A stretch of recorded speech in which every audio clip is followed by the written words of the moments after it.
Le terme de Gaulois désigne les populations protohistoriques de Celtes qui résidaient en Gaule, Gallia en latin.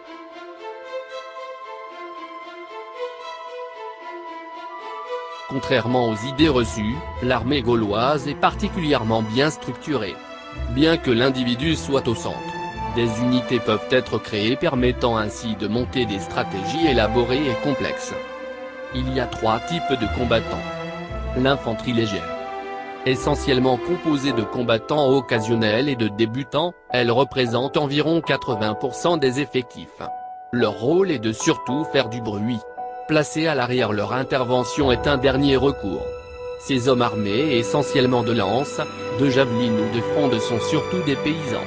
Leur mobilisation est donc exceptionnelle mais indispensable. L'infanterie lourde. Ce sont des combattants de métier, qui ne savent faire que la guerre. Bien souvent au service des aristocrates, ils sont soit des ambactos, soit des mercenaires, soit de jeunes aristocrates faisant leurs armes. Leur armement est plus adapté. Ils savent manier la lance, l'épée et le bouclier. Les ambactos sont équipés par leur maître. Ces hommes, suivant leur fortune ou la fortune de leur maître, peuvent porter la cotte de maille, un casque et manier l'épée. Pour les plus riches, une cavalerie peut être constituée. Lors de victoire, le soldat prélève la tête de son ennemi en trophée qu'il place sur la porte de sa maison, le portique d'un sanctuaire ou dans un coffre en cèdre 50. Les chefs de guerre. C'est la classe aristocratique dirigeante.